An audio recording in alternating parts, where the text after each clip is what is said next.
Mm, Imagino que ya está grabando. Aquí pone grabando, o sea que 1, 2, 3, cuando tú quieras, Iván. ¿Qué tal? Buenas tardes desde México, buenas noches desde el otro lado del Atlántico. Estamos hoy aquí reunidos para la sesión magistral de cierre de este curso Colonialismo Energético, Extractivismo y Transiciones Socioecológicas. Será una sesión de honor porque tenemos el privilegio de contar con la presencia de Boaventura de Sousa Santos. Vamos a tener un conversatorio el día de hoy con él para cerrar este curso. Y pues bueno, están también conectados aquí varios del el equipo organizador del curso. Yo nada más voy a dar una brevísima presentación, por si hiciera falta, de quién es el doctor Boaventura de Sousa. Él es licenciado por la Universidad de Coimbra en 1963, en sociología, perdón, en, este, bueno, tiene un doctorado de Sociología de Derecho en la Universidad Yale, y pues bueno, es una figura de renombre internacional que ha metido en la discusión conceptos que ya son retomados ampliamente como la descolonización del saber, la ecología de saberes, el pensamiento abismal, esta visión contrahegemónica de la globalización que busca también hacer énfasis en las epistemologías del sur. Entonces, pues es un pensador de gran importancia que, pues justamente para este tema de la descolonización, tanto del saber como de los metabolismos de la energía, pues será un honor contar con su visión. Le cedo la palabra a nuestra compañera Josefa, que va a dar un mensaje también de introducción. Buenas tardes desde Chimalapas, Oaxaca, México. Saludamos con mucho gusto al doctor Boaventura de Sousa Santos y, como decía el compañero Iván, esta es la sesión de cierre. A mí me corresponde solo dar una breve introducción sobre este curso de colonialismo energético, extractivismo y transiciones socioecológicas. Lo que buscamos con este curso, lo que hemos buscado durante las 5 sesiones que se han realizado sobre este tema, es abrir un diálogo internacional entre los procesos de defensas territoriales que se están desplegando en distintas partes del mundo, con las investigaciones y la comunidad académica y científica que ha reparado y que ha atendido el tema de la crisis energética. Este debate consideramos es urgente en un momento en el que asistimos a una de las grandes crisis ambientales, pero también la agudización de despojos territoriales, los cuales identificamos, muchos de ellos se están haciendo en nombre de una transición energética. Es el caso del Istmo de Tehuantepec, desde donde les estoy hablando, donde se está instalando el corredor de parques eólicos más grande de América Latina. Es el caso del territorio Sami en la parte de Noruega, donde se están instalando también eólicos. Es el caso del sur de Francia, de España, y vemos que territorios no solo de América Latina, sino también de aquel sur global de Europa, que la han llamado, están asistiendo al despliegue de proyectos eólicos, renovables, fotovoltaicos, que consideramos siguen insertos en una lógica de despojo y de violentar los derechos humanos, indígenas y territoriales. Alarmamos sobre esta situación en un momento en el que asumimos que existe un problema serio del cambio climático, pero para eso también invitamos aquí al profesor Boaventura de Sousa Santos, para debatir sobre esto que llamamos colonialismo energético, señalando directamente a estos proyectos de renovables que se están desplegando, porque el profesor Boaventura de Sousa Santos viene de una generación que estuvo luchando contra la energía nuclear, por ejemplo, que era desastrosa, y que hoy día las energías renovables, hacer la crítica a las energías renovables masivas y centralizadas, pues no es desconocer la crisis ambiental que estamos asistiendo, sino es situar esta crítica en la economía política, como decía el profesor Boaventura de Sousa Santos, pero también en una serie de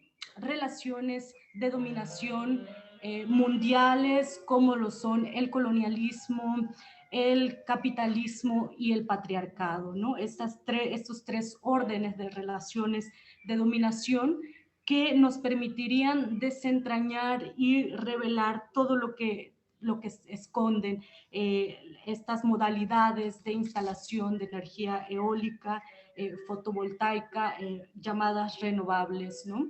A lo largo de estas mesas hemos debatido sobre modelos de transición energética, también para ver posibles alternativas, ¿no? Hemos debatido sobre el vínculo profundo que tiene la construcción de las grandes infraestructuras eólicas con la extracción minera, ¿no? De ahí el título también del curso, y hemos visto que hay una dependencia por la minería y por tanto es debatible si realmente son sustentables y renovables, ¿no? Hemos tenido también una sesión de defensas territoriales de procesos en el Istmo de Tehuantepec, en Noruega, en el sur de Francia y en mismo España, ¿no? Entonces, queremos ir dialogando más esto que llamamos colonialismo energético a la luz de otros elementos que nos permitirán ir entendiendo mejor y también proponiendo algunas alternativas, ¿no? Para este momento en el que atravesamos. Tanto los pueblos indígenas que seguimos defendiendo nuestros territorios, como las ciudades o otras partes del mundo que están atravesando este mismo fenómeno, ¿no?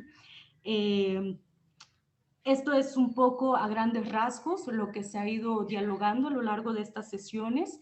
Este cierre le hemos titulado Epistemologías del Sur y Colonialismo Energético, porque consideramos que desde las epistemologías del sur también se puede ir debatiendo y dialogando sobre esto que estamos llamando colonialismo energético, puesto que no es un tema que corresponda únicamente al área de ingenieros o al área de una disciplina. Consideramos que es un tema que corresponde a la sociedad civil, a los pueblos y a todas y todos los que nos sentimos interpelados por esta crisis ambiental civilizatoria que estamos atravesando.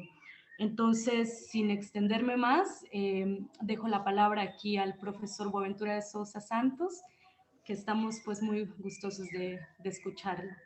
Gracias. Buenas noches, buenas tardes a todas y a todos. Muchas gracias, Josefa, a los colegas de Granada, Berti, colegas, y los colegas, amigos, compañeros de México que están aquí, y algunos que ya nos vimos y tuvo muchísimo gusto de conocerlos en Oaxaca, en la Unitierra. Es un placer enorme estar aquí y una gran responsabilidad, porque vuestro tema es el gran tema. Es el tema que nos va a ocupar en las décadas que vienen. Y como todos los grandes temas, nos crea tareas que no están totalmente cartografiadas, mapeadas. Hay alguna incertidumbre, sobre todo porque los términos nos traicionan muchas veces. Por ejemplo, ¿quién puede oponerse a una transición energética? Claro, todos queremos una transición energética. Pero entonces empieza la disputa. ¿Cuál? La transición energética. Y aquí nos encontramos con mucha dificultad. Yo me recuerdo por veces los términos que nos gustan más son los términos que nos sorprenden más y por la negativa, ¿no? Yo vengo de una tradición aquí en el sur de Europa de que nos acostumbramos a imaginar una sociedad más justa, más equilibrada, con la palabra socialismo. Cierto día, en los 90, yo estaba en un seminario con grupos indígenas, líderes indígenas, de hecho, de Ecuador. Estábamos ahí discutiendo. Además, había también indígenas de Bolivia, un periodo muy interesante de articulación continental de grupos indígenas. Y yo pregunté, ¿qué para ustedes socialismo? Y la respuesta fue muy rápida. Es una otra trampa blanca. O sea, nos están engañando. Yo realmente no me llevó mucho tiempo a concluir que tenía razón. Porque los partidos socialistas, las ideas socialistas en el continente habían sido casi siempre a lo largo del siglo racistas y sexistas. El único, digamos, que tuvo un poco de atención a esta cuestión, sobre todo la cuestión de los pueblos originarios, fue Carlos Mariátegui en los 20. Después no pasó mucho más. Mismo los que, claro que después en los 60 viene don Pablo González Casanova con la idea del colonialismo interno, Rodolfo Stavanger, etc. Pero son voces aisladas, ¿no? Yo me recuerdo que algunos de los buenos sociólogos de América Latina, por ejemplo, críticos, muy marxistas, muy críticos, no hablaban de pueblos indígenas, hablaban de campesinos, por así decir. La identidad era campesina, no era indígena. Entonces, yo pienso que la transición energética es algo que tiene algunos componentes de este tipo de trampa que tendremos que tener mucho cuidado. Y las tareas son tan grandes que realmente me parece que solamente una otra posición epistemológica nos puede ayudar a saber cómo caracterizamos el colonialismo energético y cómo vemos una transición, una verdadera transición energética, una buena, digamos, transición energética, que no sea una trampa. Esta que está en vigor ahora, corriente, por ejemplo, en Europa, no se habla de otra cosa. Es una trampa. No es la verdadera que nos gusta. ¿Por qué? Pero si miramos lo que son las epistemologías del sur, por lo menos, como las formulo, es un conjunto de procedimientos que buscan a validar los conocimientos nacidos en la lucha en contra del colonialismo, el capitalismo y el patriarcado. Entonces, ¿por qué? Porque yo parto de la idea de que las tres grandes dominaciones modernas son estas y que las tres tienen que existir siempre. O sea, no se puede imaginar una sociedad sin colonialismo desde que sea capitalista. Y si es capitalista, tiene que ser colonialista, tiene que ser patriarcal. Y lo he dicho muchas veces con ejemplos de la vida. Ustedes, por ejemplo, si miramos lo que pasó reciente en Brasil, cuando vino el señor Bolsonaro, pero mucho más grave la situación de los obreros, en la parte, digamos, de los salarios, derechos laborales, de los trabajadores, el capitalismo se profundizó.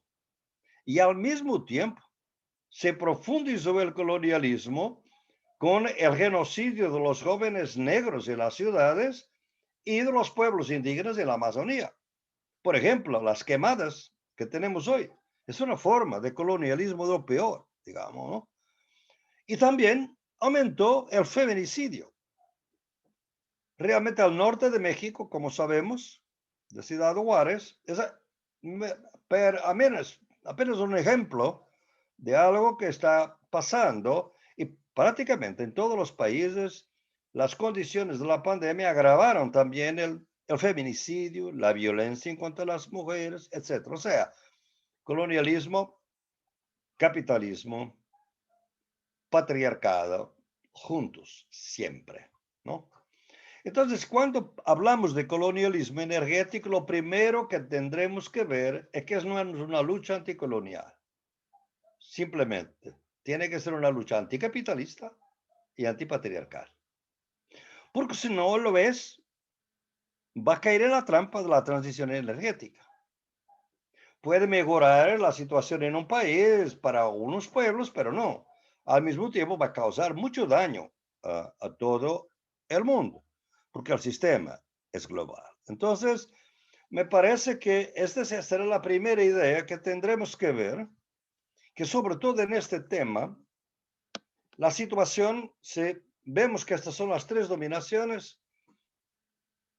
La segunda idea, que para nosotros es crucial, es que todas estas luchas producen conocimiento válido, que no es necesario esperar por los científicos, por los académicos, por los universitarios, para nos decir cuál es la verdad, cuál es el futuro, lo que sea. Hay mucho conocimiento popular, vernáculo, si lo quieres, originario, urbano, rural, no interesa, que está del lado de la lucha en contra del capitalismo, el colonialismo y el patriarcado. No tiene que formularse de la misma manera que los académicos, ¿no? Esto no quiere decir para nada, como muestra esta reunión en que estamos aquí, que hay una actitud anticiencia. No. Yo tengo resistido algunas tendencias del llamado la corriente decolonial, que para algunos se entiende como, digamos, una corriente totalmente anticiencia. No puede ser. Porque nosotros que trabajamos con los movimientos sociales, sabemos que en los movimientos tenemos académicos y tenemos en muchas luchas, tenemos movimientos de activistas con movimientos populares, todas las luchas. Muchas que están ahora, y México tienen también ingenieros y agrónomos y bioquímicos que pueden estar con nosotros. Yo, por ejemplo, trabajo un movimiento que es muy importante a mi juicio, que es el movimiento en contra de los agrotóxicos. Como ustedes saben, es el veneno, los insecticidas, pesticidas que la agricultura industrial usa con gran cantidad, ¿no? En esa lucha, obviamente, tenemos biólogos que están con nosotros, no están con la Monsanto, no están con Bayer, están con nosotros, y ingenieros, y químicos, etcétera, y tenemos el conocimiento campesino, indígena y afrodescendiente. Nos articulamos por ese concepto que yo llamo ecología de saberes. Entonces ahí ustedes miran cómo estoy buscando aquí con ustedes. Y espero que voy a hablar un poco y después discutimos, porque yo, como pueden imaginar, aprendo bastante con ustedes también, en mis luchas y de vuestras luchas. Y Iván y Josefa ya han estado conmigo y han visto que ese es mi estilo. Entonces, ¿cómo vamos a discutir esto? ¿No? ¿Cómo vamos a discutir? Entonces, yo voy simplemente a decirles cuáles son mis inquietudes en este momento, ¿no?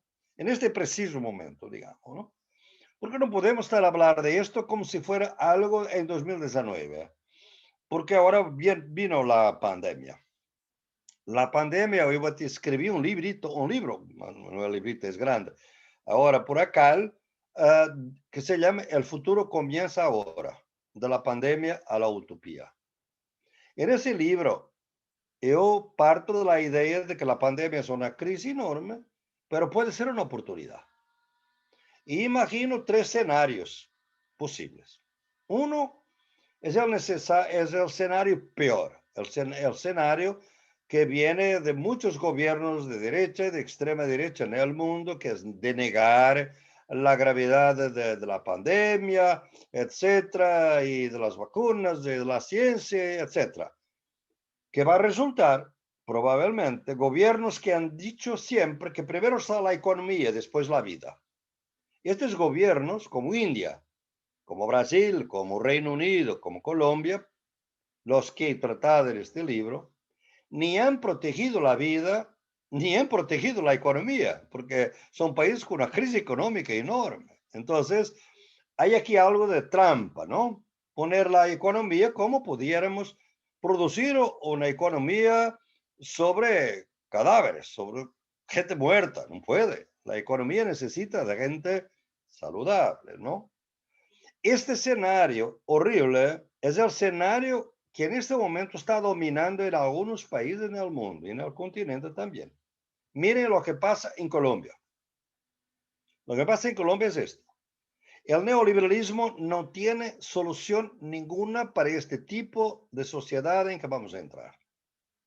Entonces, después de la pandemia va a haber una crisis social mucho más grande, que ya está emergiendo en muchos países, ¿no?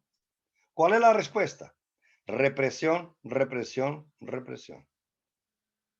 Lo está matando a los jóvenes en Cali. Yo acompaño muy de cerca porque Colombia es un país que está muy cerca de mi trabajo y de mi corazón. Yo les digo, ustedes tienen que mirar lo que están haciendo los jóvenes, indígenas y no indígenas, en Cali. Con el CRIC, como usted sabe, la gran organización indígena del sur del Cauca, que están organizando una nueva forma de protesta social muy, muy novedosa con las líneas, varias líneas de resistencia, línea número 1, línea número 2, línea número 3. Hay que analizarlo muy de cerca, porque ahí mis colegas y amigos de España, todos pasaron ahora 10 años, ¿no? Del movimiento del 15M, de los indignados, ¿no? También fue una novedad. En este momento la novedad está en Cali, les digo. De lo que estoy mirando, claro que no podemos observar todo el mundo, pero están matando los jóvenes con tiros de balas de espaldas, o sea, brutales. La idea del enemigo común va a ser terrible. Y ahí, por ejemplo, en Colombia se juntan siempre, es este escenario peor, ¿no? Se junta el Estado, ejército, policía y agentes armados privados, narcotráfico y otros paramilitares, ¿no? Esta respuesta es una respuesta que va a ser brutal para los pueblos indígenas. Nosotros estamos presentando una queja internacional contra Bolsonaro porque hay pruebas, digamos, de genocidio de los pueblos indígenas, específicamente en relación a los pueblos indígenas. ¿Por qué? Porque se descubrieron vetos presidenciales a prohibir los UTIs, o sea, los ventiladores y las unidades de cuidados intensivos a los indígenas. Miren lo que es esto. Más de 500 años después. Y por eso estos datos están ahí y se presentó una queja, varias quejas, en el Tribunal Penal Internacional, ¿no? Este escenario es un escenario que no nos va a permitir manejar muy bien nuestras luchas. Va a haber mucha represión, tendremos que estar preparados para la represión brutal. Yo no estoy hablando específicamente de México, de lo que sea, estoy diciendo que este es un movimiento global, vamos a ver en cada país es un país, ¿no? Pero el hecho que en este momento pienso que están todavía en el mar los zapatistas a camino de España, van a llegar a Vigo, ustedes ya han visto ciertamente los documentos, como yo he visto, qué tipo de proyectos, luchas van a visitar en Europa. Están todas conectadas con los megaproyectos. Y de hecho, Josefa hablaba de los samis, y van a empezar con los samis. Exactamente con una lucha en contra de los megaproyectos. O sea, estamos a resistir el modelo global. Las resistencias son locales, nacionales y globales. Tendremos que tener este entendimiento. Este es el escenario peor. El escenario que viene después es el escenario que intentan que domine la Unión Europea y algunos otros países. Es que vamos a cambiar un poco las cosas. Vamos quizás más plata para la salud, etcétera, pero en términos de modelo económico no vamos a cambiar. Podemos cambiar la matriz energética, este es el código, por ejemplo, en Europa. Mas no cambia la sociedad para que sirve la matriz. O sea, mi computadora, vuestra computadora, podría durar 10 años. pero dura 2, 3. Mi carro podría durar 20, 30. Mi telemóvil podría durar 10, 20, 15 años. No dura. Porque todo está organizado para que estemos dependientes del mercado. ¿Para qué la matriz energética? ¿Para qué la transición energética si no vamos a cambiar el consumo? No hay ninguna preocupación de cambiar el sistema de producción, el modelo productivo y el modelo de consumo. Por eso es que podemos imaginar que esta transición es una trampa. Va a transferir los costos de la transición de un pueblo para otro, básicamente. No va a eliminar los costos, va a transferirlos. Y de nuevo, como en el colonialismo, ¿quién va a pagar los costos? Los pueblos campesinos originarios afrodescendientes del mundo. Esto es lo que tenemos que ver, la transferencia de costos de una transición energética que puede ser muy peligrosa para los pueblos originarios, ¿no? Entonces ahí tendremos que empezar a utilizar varias estrategias. Algunas van a partir de las epistemologías dominantes, o sea, la ecología del saber. Si nosotros entendemos de epistemologías del sur, vamos a utilizar categorías que pueden ser entendidas por la sociedad mayor, digamos, dominante, para crear lo que llamamos apropiaciones contrahegemónicas, ¿no? Por ejemplo, derechos humanos. Los derechos humanos han sido utilizados para liquidar mucha oposición. O sea, los derechos humanos han sido utilizados para martirizar el pueblo palestino, como sabemos, ¿no? Entonces, son totalmente imperialistas en su concepción hegemónica, pero pueden ser utilizados por nosotros de una manera contrahegemónica. Desde que sepamos democratizar interculturalmente los derechos humanos. Y los derechos de la madre tierra, por ejemplo, que cada vez hablamos más y más de ellos, es una forma de transformar contrahegemónicamente los derechos humanos. Y esta es una zona donde es más fácil el consenso. Partimos de ideas que son largamente compartidas, derechos humanos, pero las cambiamos desde dentro. Entonces, los derechos de la madre tierra, de la naturaleza, son, primero, son colectivos, no son individuales, por supuesto. Y además, confieren derechos a seres que no son humanos, que es la gran novedad. Pero para eso, nosotros no vamos a entrar en grandes debates, pero tendremos que saber entre nosotros que para entender estos derechos de la madre tierra, tú necesitas de una revolución epistemológica. Necesitas de otro concepto de naturaleza. No puede ser la naturaleza como recurso natural. Tiene que ser vuestra, la de los pueblos originarios. No porque sea solamente buena para ellos, es buena para el mundo. O sea, después de tantos siglos, los pueblos más martirizados por el colonialismo son los que están indicando un poquito cómo podemos salir de este infierno que nos va a llevar, obviamente, a la catástrofe, ¿no? Entonces, tendremos que meter otros conceptos dentro de los conceptos hegemónicos.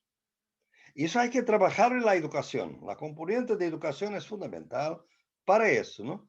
Porque este concepto de naturaleza que dominó y que llegó a esto.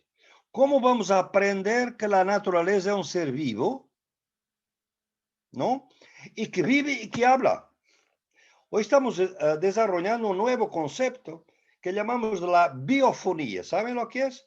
Es los lenguajes de la madre tierra, de la naturaleza, que no se expresan obviamente en palabras, pero en maneras de sentimientos que provocan en nosotros y entendemos.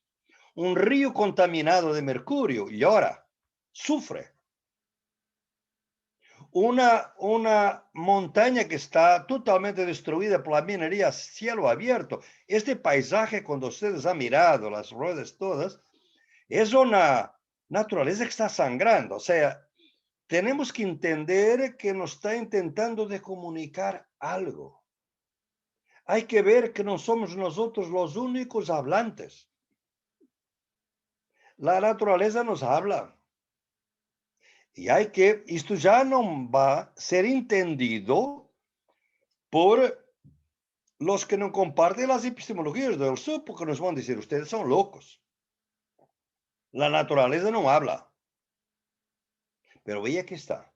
Nosotros tendremos un nivel de entendimiento común, derechos humanos, un nivel más complejo, derechos de la naturaleza, y un nivel totalmente ya en otro marco intercultural de cómo entender cómo la naturaleza nos comunica y se comunica con nosotros.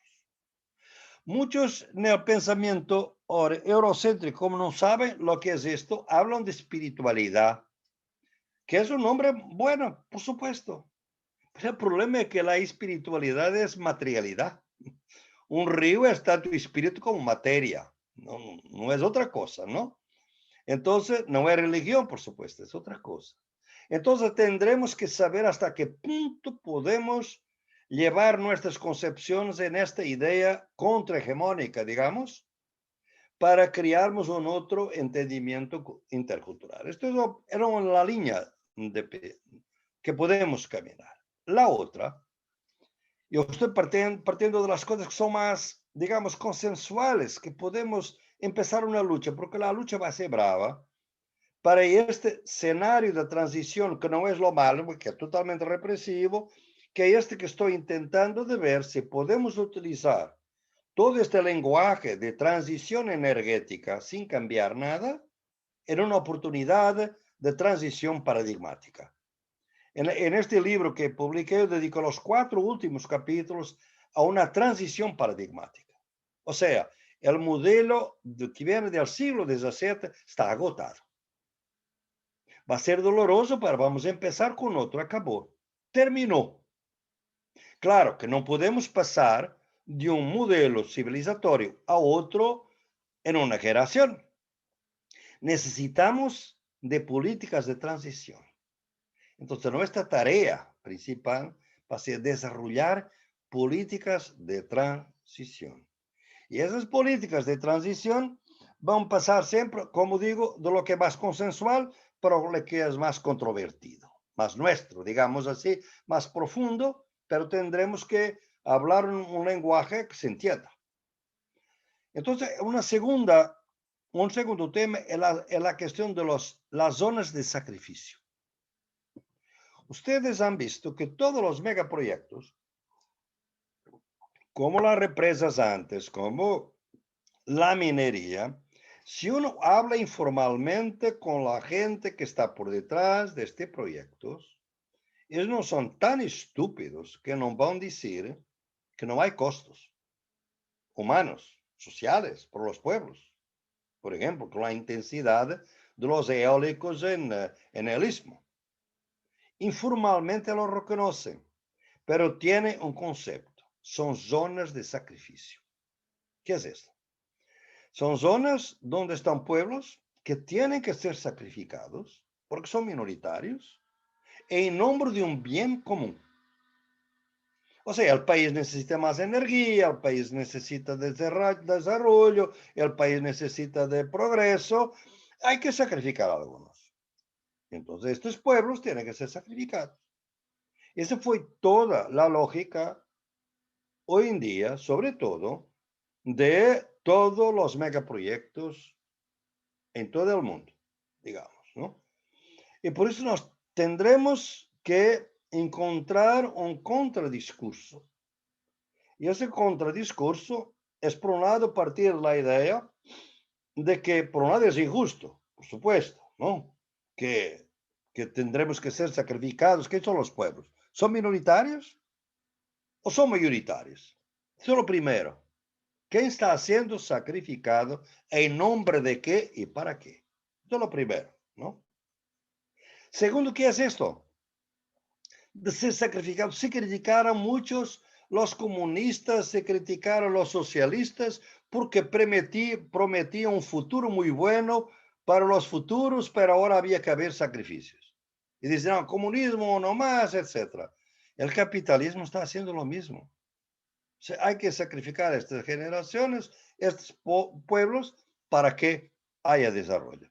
No podemos aceptar zonas de sacrificio. Punto. ¿Por qué? Porque no son los sacrificios de la población, porque la población es por sí misma es representativa, independiente de su número. Mas para los pueblos originarios son tanto más representativos cuantos menos son, porque son los que escaparon al genocidio colonial. Entonces son muy representativos. No es una minoría para nada. Pero más que eso, es que esta zona de sacrificio está sacrificando porque contamina toda la sociedad, alimentando modelos de consumo y de producción que son completamente insostenibles, ¿no? Entonces, hay que los grupos que están en las zonas de sacrificio, yo he visto varios, yo no he visitado, no tuve la oportunidad porque prometí a Josefa que iba a visitar, pero vino la pandemia y por eso no he visitado, espero poder visitar, pero he conocido varios, en Colombia, en Brasil, en Argentina. Por ejemplo, en Brasil, he estado en un complejo industrial, que es el complexo de Pecém, no Ceará, donde a la noche la gente tiene el polvo de los minerios todo en el patio de la casa toda la noche. Porque el polvo está en el aire y se sedimenta a la noche. Y claro, si está en el patio de la casa, está dentro de los pulmones. Obviamente, ¿no? Entonces, nosotros tendremos que organizar a partir de esas zonas que son la gente demostrar la gravedad del sacrificio que está cometiendo. Entonces, nosotros no podemos realmente, y aquí tendremos que utilizar la lógica, digamos, universalista de derechos humanos, que es esto de sacrificar vida para ahorrar vidas. No puede ser. La vida tiene que ser protegida, punto. Entonces, me parece que este concepto, digamos, de zona de sacrificio es algo que tendremos que utilizar apenas para combatir. Para decir, nosotros no estamos preparados para esto, no queremos sacrificar en nombre de qué. Como ustedes saben, el sacrificio es doble, porque se destruyen los ecosistemas, se ocupa la propiedad, etc. Y después, ¿dónde están los beneficios que dicen, ustedes van a tener? Yo me recuerdo en los 90, cuando estaba en la Sierra Nevada, Santa Marta, en Colombia, el ministro del Medio Ambiente les prometía, ustedes van a tener hospitales, van a tener carreteras, van a tener todo. Nada vino. Ni electricidad, o sea, tú probablemente tienes todos esos aerogeneradores y quizás el problema eléctrico sigue en el istmo. No va a beneficiar a las comunidades para nada, porque ese no es el objetivo. El objetivo es otro, es capitalismo global. Y por eso las empresas son lo que son identificadas por ustedes. Entonces, me parece que tendremos aquí de que tener un discurso que va a ser todavía más difícil para los que son más, digamos, más ecológicos, más razonables, y que dicen que ustedes están en contra de la transición energética, están en contra del medio ambiente. No, obviamente. O que nosotros estamos diciendo es que ustedes con eso no van a cambiar para nada. Vamos a buscar ejemplos donde sea, porque los ejemplos están ahí todos. Por ejemplo, Bitcoins. Ustedes han visto, Bitcoins es una solución, como sabe, al dinero electrónico, ¿no? Bitcoin, ¿no? Ustedes saben que los Bitcoins gastan mucho más energía que el dinero normal. Es una energía brutal para alimentar los Bitcoins. Nadie habla de eso. Entonces, ¿cómo podemos pensar que Bitcoin es un progreso energético cuando gasta más energía que las otras formas de moneda? Ustedes van a mirar que muchos de estos autogeneradores, por los que necesitan, por la minería que necesitan, son una trampa, gastan más que otros. El problema es que el capitalismo verde ha encontrado ahí una oportunidad de ganancia, nada más que eso, para beneficiar que las clases medias de los países desarrollados. Se está creando un apartheid, ahora todavía más fuerte, entre el norte global y el sur global, que lucha contra el colonialismo, capitalismo y patriarcado, ¿no? Ve lo que pasa con las vacunas. Los países que tienen 15% de la población mundial, los países ricos, digamos, tienen 80% de las vacunas. Están comprando vacunas de reserva, en cuanto al mundo no se puede vacunar porque no hay vacunas. En África, por ejemplo, en América Latina, en mucho lugar la dificultad, ¿no? Entonces me parece que nosotros tendremos que ver que la solución no está en la transición energética, está en el modelo de producción, de consumo y de sociedad para que queremos luchar. Entonces nosotros tendremos que siempre integrar este debate energético, no nos dejarmos dominar por la trampa energética, que esto es una cosa solo energética, no tiene nada a ver con capitalismo. Además, la palabra nunca aparece, capitalismo, ¿no? Ni con patriarcado, ni con colonialismo, ¿no? Y realmente las dificultades son fuertes por veces de comunicación. Por eso hay que fortalecer la comunicación comunitaria. Los radios, las televisiones, la educación popular. Necesitamos de una nueva generación de educación popular, que ya no es la de Paulo Freire o de Orlando Falsborda, pero es otra cosa. Porque es una educación popular que sea muy sofisticada para nos poder enseñar todos estos conceptos y destruirlos, desconstruirlos y mostrar que hay alternativas, ¿no? Y esas alternativas, ¿dónde están? Esas alternativas, como ustedes saben, en las epistemologías del sur, yo hablo de 3 tipos de emergencias, como llamo, de sociología de emergencias, ¿no? Las apropiaciones contrahegemónicas, acabo de dar un ejemplo, los derechos humanos, ¿no? Las zonas liberadas, los espacios donde la convivencia puede de alguna manera crear alguna relativa autonomía a los mecanismos mercantiles, etcétera, coloniales, podemos decir que obviamente que en la Selva Lacandona tenemos zonas liberadas, por así decir, ¿no? Rojava es una zona liberada con todas las dificultades en el Kurdistán sirio, pero hay que crear miles de zonas liberadas, ¿no? Para crear zonas donde la gente tiene otro tipo de convivencia y puede resistir en nombre de la convivencia en contra los parques eólicos, antes que se instalen. O sea, la lucha tiene que comenzar muy temprano. Este es el problema. Eso es el problema. ¿Por qué? Porque realmente las luchas tienen más éxito hoy en día cuando las movilizaciones populares atacan el inicio del daño y lo magnifican, lo que llamo la ampliación del daño, ¿no? Hay que amplificar el daño que esto va a causar por una movilización popular. Y es por eso que es muy importante que las zonas liberadas se defiendan cada vez más, creando realmente sus autonomías de autogobierno, que ya las tenían, que están siendo destruidas por eso, porque tú no puedes tener autogobierno que asienta en la propiedad comunal de los ejidos o lo que sea, y después los parques eólicos que privatizan todo. Entonces, esta es una idea bastante importante.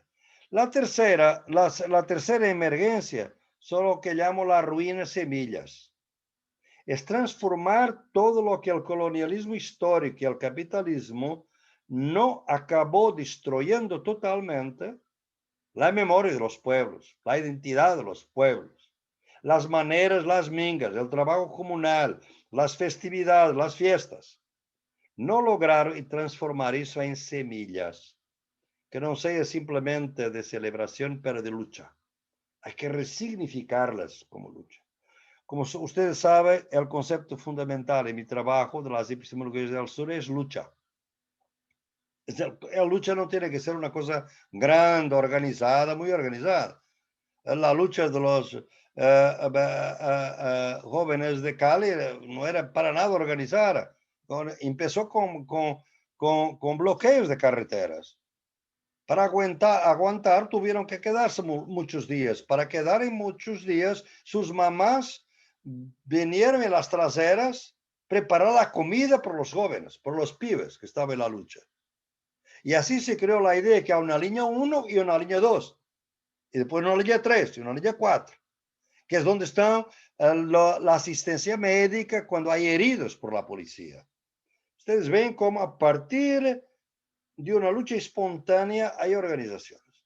Yo les digo esto porque no quiero, yo soy, como ustedes saben, un optimista trágico. O sea, todo mi trabajo es de esperanza, pero conociendo las dificultades. Va a haber represión. Va a haber represión. Tendremos que preparar para eso. Pero también sabemos que la represión, cuando encuentra resistencia, muchas veces recula. Por ejemplo, la reforma tributaria en Colombia ya está suspendida. Fue lo primero. Simplemente la gente no se quedó con esa victoria. De inmediato pediu más. Dice, no paramos, seguimos la resistencia, queremos más. Por eso, lo que estoy diciendo es que en esta década donde estamos entrando, y si queremos evitar el escenario peor, tenemos que pensar temprano con luchas complejas, que son complejas a dos niveles. Son complejas en los instrumentos. O sea, no podemos dejar de utilizar las instituciones. O sea, si realmente en Oaxaca, en lugar, si hay un tribunal, una corte, una institución, un departamento, debemos utilizar y hacer presión junto de las instituciones. Ustedes en México tienen una tradición muy buena. En ese día que nos encontramos, Josefa, estaba también la Universidad Intercultural Autónoma de Oaxaca, que se llama autónoma, reconocida por el Estado, porque es libre, no es estatal. Estuvimos con este cantante que era el rector. Yo estuve con Gustavo Esteve, que es el cantante que va a estar como rector de esta universidad libre, totalmente autónoma. Digamos, desde Oaxaca. O sea, es posible crear formas en que utilizamos la institucionalidad del Estado porque ela es contradictoria. Hay contradicciones dentro del sistema político y hay que aprovechar las brechas, básicamente. Yo, por ejemplo, recuerdo estar hablando con un hombre que estaba en el gobierno de AMLO, que era Víctor Toledo, amigo, que tuvo que salir amenazado, ¿no? Pero me parecía un aliado de muchas de nuestras luchas, ¿no? Quizás incapaz dentro del gobierno de hacer lo que sea, por eso salió, no sé. Pero hay que explorar las brechas. Ahora, no podemos confiar totalmente en las instituciones. Tendremos que tomar la calle. Disculpen decirles. Acción colectiva. Cuando digo calle, quiere decir acción colectiva directa, pacífica, por supuesto. ¿Por qué digo esto? Porque cuando miro al mundo, lo que estoy viendo es que quien está tomando la calle es la extrema derecha. Son grupos que se sienten suficientemente poderosos, armados, propietarios, terratenientes, cocaleros, etcétera. Todo tipo de empresas. Tienen también las multinacionales de minería, por veces conectadas con el narcotráfico en este momento, como pasa en Guerrero, que utilizan la violencia para reprimir la resistencia pacífica. No podemos tolerar eso, o sea, cuanto más avanza, más difícil va a ser la resistencia. Ustedes tienen que mostrar una posición fuerte y esa posición debe ser fuerte, pacífica, autónoma, pero que sepa dialogar con el Estado, pero nunca quedarse simplemente por el diálogo esperando una concesión. El Estado no hace concesiones. Hoy en día todavía peor por el neoliberalismo. Por eso tendremos que articular luchas. Y les digo, una de lo que estoy viendo en el continente, que uno de los intentos peores es aislar la lucha indígena. Lo intentaron hacer en Ecuador. En Bolivia es difícil. Estamos a hablar del 60% de la población. Lo están haciendo en Brasil. Intentaron hacer en Chile. Cuando las luchas avanzan, los pueblos indígenas y otras luchas se articulan. Ustedes necesitan urgentemente de tener alianzas con grupos no indígenas, sea ecologistas, derechos humanos, lo que sea que quieran trabajar con ustedes, ¿no? Vea lo que pasa en Chile. Una constituyente que ya a la derecha no tiene control de la constituyente después de las elecciones. ¿Dónde sale? De movimientos de mujeres, fuera de los partidos, mismo los partidos de izquierda, y que por la vez primera se fueron a producir una alianza con los mapuches. Como ustedes saben, los mapuches habían pasado 10 años luchando en contra del régimen chileno, siempre aislado. Y cuando pasaba por Chile, me decía, ahí sea una lucha de indígenas, eso no es nuestro. Hoy la lucha indígena es la lucha de Chile. Es muy importante que ustedes, con formas de organización, con aliados que hay que buscar también, puedan crear ese tipo de alianzas porque los van a aislar y después dividir internamente. Estamos entre amigos en un curso, ¿no? Por veces es fácil cooptar, a veces mesmo corromper, un líder comunitario. Los he visto en todo el continente. Intentos de hacer esto. Tiene que haber una vigilancia democrática de base sobre todas las estructuras de gobierno, locales y regionales, por lo menos. Intentar alianzas. Para eso las epistemologías del sur son importantes. ¿Por qué? Porque estas alianzas solamente son duraderas si hay interconocimiento y si hay algún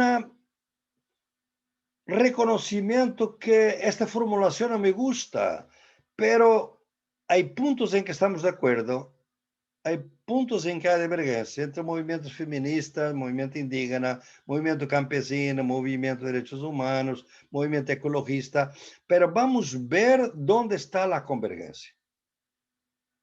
Yo pienso, yo sé que hay diferentes concepciones y me voy a callar porque ya hablé demasiado y yo quiero oírlos y quiero las preguntas porque este tema es quizás lo más difícil. ¿Por qué? Porque sabemos hoy, y los pueblos indígenas lo saben mejor que nadie, que la lucha identitaria fue absolutamente fundamental para que estén aquí, para que no hayan sido totalmente destruidos. Yo hablo siempre, debo decir, en estas mis charlas, ya casi me olvidaba, de lo que pasó en el siglo XVI y XVII con los indígenas de México y de otros países, con los virus. Pero millones. Fue una auténtica guerra biológica, ¿no? Entonces, los tiempos van a ser duros y hoy tenemos más capacidad de nos articularnos.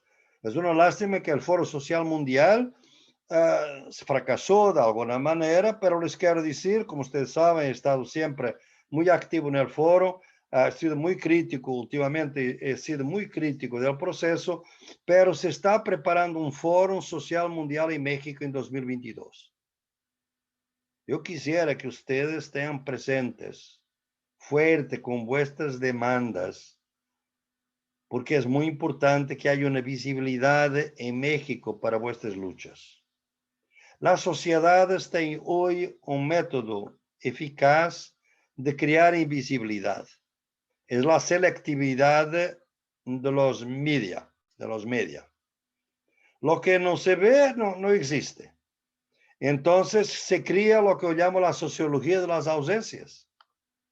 Ustedes se hacen todavía más invisibles. Y eso es fatal en este momento. Entonces yo pienso que hay que estar presente en todos los dominios donde se puedan presentar estas quejas, porque ela es fundamental. Ustedes estaban en un camino que es el camino del futuro, digamos así. Solo hay una verdadera transición ecológica cuando no haya colonialismo energético. Básicamente es esto. Esto debería ser el eslogan. Transición energética sin colonialismo energético. No, las dos son incompatibles. Porque la primera es transición para lo mismo, es transición para más capitalismo, es lo que está. Capitalismo verde. Ahora, por eso es que el colonialismo energético es eso, la verdadera es otra. Es una lucha anticapitalista, anticolonial y antipatriarcal. Entonces, estas son algunas ideas que yo gustaría de discutir con ustedes. Obviamente que ustedes tienen conocimiento muy vasto de muchas cosas que están pasando en vuestros territorios y que no conozco, obviamente, y están a terminar el curso. Estoy seguro que hubo mucha evidencia de muchos casos y de muchas ideas que han circulado. Y yo pido disculpa de no dar cuenta o de haber dicho alguna cosa que puede ser menos adecuada a la luz de todo lo que ustedes han discutido entre ustedes. Siempre un problema de entrar así en un curso cuando ustedes ya están muy familiarizados unos con los otros. Pero he estado con algunos de ustedes en otras ocasiones y intento ubicarme. Pero ahora gustaría mucho que si hay preguntas, obviamente, de poder contestar y charlar un poco, conversar un poco sobre estos temas. Se les va bien. Muchísimas gracias, profesor. Pues yo creo que su presentación está totalmente alineada con el espíritu que se ha compartido en este curso. Creo que aquí muchos somos partidarios también de este optimismo trágico o esta combinación necesaria, ¿no? De optimismo y realismo, porque si no, pues no funciona la cosa. Entonces, ahorita para abrir una primera ronda de comentarios aquí de los compañeros que están conectados, yo nada más quería comentar porque usted comenzó planteando este peor escenario que, si no me equivoco, mencionó que era uno de 3 escenarios que está usted considerando. En donde, pues bueno, la transición energética para lo que sirve es para la continuidad de este proceso de violencia estructural del colonialismo, capitalismo y patriarcado. Y ahí hay una pregunta que comenta aquí la compañera Mariana, si usted cree que lograrán en esta idea de los territorios de sacrificio, si usted cree que este plan o esta intención podrá llevarse a cabo de sacrificar a los pueblos.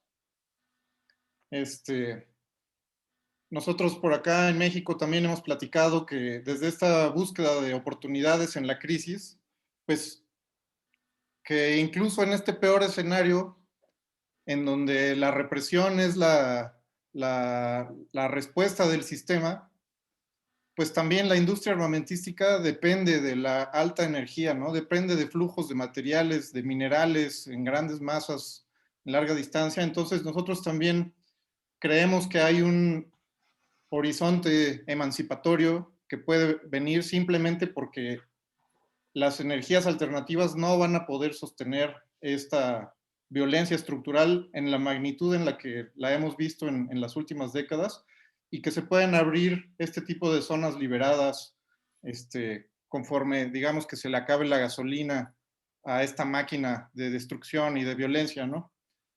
Entonces, usted comentaba este primer escenario como el peor. Aquí hay otra pregunta que de la Plataforma Ciudadana para una Transición Ecológica Justa, cómo prepararnos ante esa represión.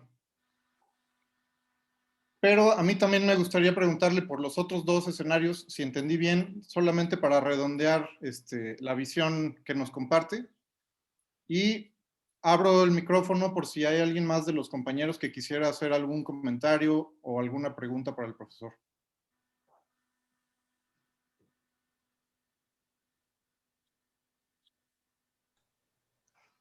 Sí, ¿se me escucha?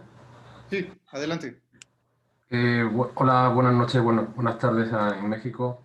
En primer lugar, quería agradecer la charla del profesor Boaventura. Perdona, Paco, Sí, perdón. pon tu cámara si no te importa. Sí, perdón. Mejor. Vale. A ver si puedo. Creo que me la has bloqueado tú. Ya la tiene. Vale, ahora.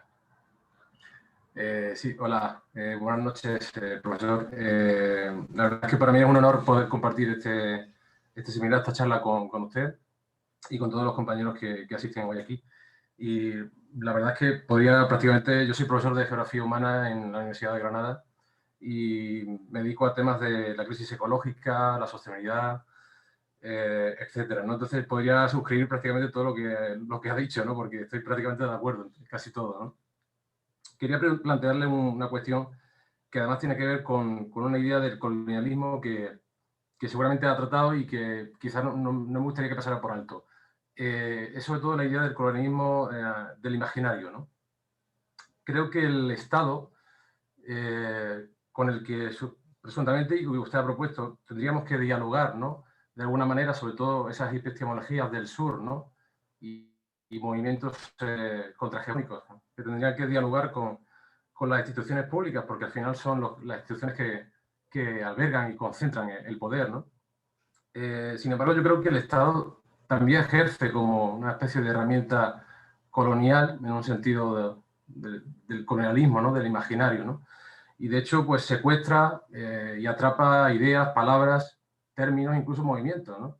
Yo soy de la opinión de que hay una especie de ecologismo de Estado que se extiende a la población debido también al gran efecto de legitimidad que tiene sobre la población el Estado, ¿no? Muchas veces el Estado se identifica con democracia, cosa que hemos visto que no siempre es así, y además se identifica con lo que hay que hacer, ¿no? E incluso en el tema ecológico, ¿no? Yo creo que ahí tenemos una dificultad porque a veces no sabemos muy bien quién es el agente colonizador y quién es el colonizado, porque dentro del Estado y de las instituciones públicas pues también hay muchas personas trabajando, técnicos, funcionarios, ¿no? Que en cierto modo reproducen esa mentalidad también. Por lo tanto, yo no sé hasta qué punto es posible dialogar, sobre todo epistemologías del sur, que en su origen pues no conocieron estructuras de política basadas en el Estado, sino eran estructuras más bien basadas en el cooperativismo o en la convivencia conjunta, ¿no? Con la naturaleza, además, con una institución que precisamente lo que hace es ejercer lo contrario, un sistema jerárquico, opresor, autoritario y además con una forma de colonización cultural muy evidente, ¿no? Este sería un poco mi planteamiento y mi pregunta. Bien. ¿Alguien más quisiera hacer un comentario antes de darle la palabra nuevamente al profesor? Y hola, buenas noches, soy Luis Bolonio, de la Plataforma Ciudadana para una Transición Ecológica Justa. Y bueno, lo primero, por supuesto, agradecer al profesor porque me ha parecido brillante su intervención, la capacidad de síntesis, ¿no? De cómo recoger toda la situación actual. Y también me gustaría agradecer mucho que ha utilizado en numerosas ocasiones, no he sido capaz de contabilizarla, la palabra trampa, ¿no? Porque yo creo que es una de las claves de la situación actual, ¿no? Nos están llevando a una trampa. Con la transición energética de las renovables, ¿no? Y mi pregunta un poco en este sentido, ¿no? ¿Cómo conseguir explicar, ¿no? Esa trampa? Cuando llevan años, en concreto en Europa, yo hablo desde España, diciéndonos que las renovables nos van a salvar de la crisis ecosocial. Y cuando vemos que su empleo, tal y como se está haciendo, no es así, o algunos lo vemos, ¿cómo explicar a la gran mayoría de la ciudadanía esta trampa, ¿no? A la que nos están llevando, que lo único que hace es reproducir el sistema, ¿no? El modelo, simplemente hay un cambio de tecnología. Entonces, sé que es una pregunta difícil, ¿no? Y quizá demasiado general, pero ¿cómo escapar de esta trampa y cómo conseguir explicar a la mayoría esa trampa? Sobre todo en una sociedad como es la europea y como es la española, muy acomodada realmente y muy desacostumbrada a las luchas, que es lo que nos encontramos en España, ¿no?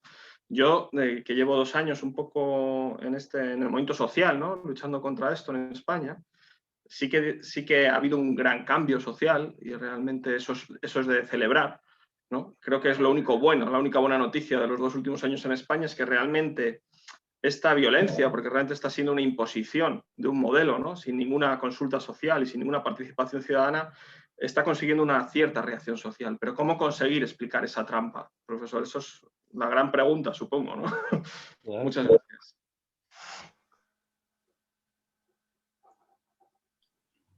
¿Alguien quiere agregar una última pregunta? Yo Y también luego quería, abrimos otra ronda. no sé si Sí. Josefa estaba ahí, que antes quería hablar también, que la he visto con, ¿no? Yo sí quería plantear una cosa, vamos, aparte de agradecer, por supuesto, las intervenciones y sobre todo la presentación del profesor, una reflexión rápida a ver qué plantea él, ¿no? Tenemos un problema de hegemonía del discurso de la transición energética, la transición ecológica en general, que estaba señalando ahora mismo Luis, y que el profesor señalaba la posibilidad de utilizarlo para remar en nuestro, es decir, para que, digamos, soplara sobre nuestras velas, ¿no? Utilizar ese viento de la transición energética para mover nuestros barcos, ¿no? A mí me parece muy interesante porque hay una perspectiva que estábamos viendo desde hace tiempo, quienes hemos vivido el movimiento antiglobalización y después el movimiento del 15M, y últimamente hemos asistido, más que vivirlo en el sentido más activista, el movimiento contra el cambio climático o de lucha frente a los efectos del cambio climático, que de alguna forma están poniendo en el ámbito social esta perspectiva de la transición energética como un elemento fundamental del futuro de la humanidad, ¿no? Entonces, a mí me da la sensación de que ahí hay una alianza muy potente, ¿no? Que en algunos casos se ha dado y en otros casos no tanto. El hecho de que sea un movimiento contra el cambio climático muy centrado en los países del norte global y además muy urbano, genera muchas contradicciones, porque el colonialismo energético es un colonialismo del norte frente al sur, en el sentido norte global frente al sur global, pero también es un colonialismo de la ciudad frente a las zonas rurales, y es un colonialismo de mucho tipo, ¿no?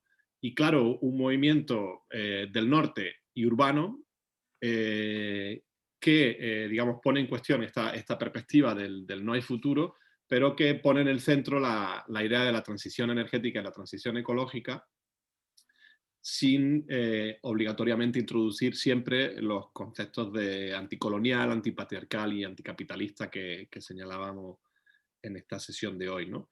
Entonces, bueno, ahí en realidad mi duda es cómo articular esos dos movimientos. Es verdad que la pandemia ha paralizado mucho esta perspectiva, y termino con una pequeña anécdota. Yo recuerdo a Mariana y a Josefa y a otras compañeras y compañeros de los pueblos indígenas que estaban participando en la COP de Madrid, cómo tuvieron que casi asaltar el escenario de la gran manifestación de más de 500.000 de personas que hubo en Madrid en diciembre de 2018, creo que era, ¿no? 2018.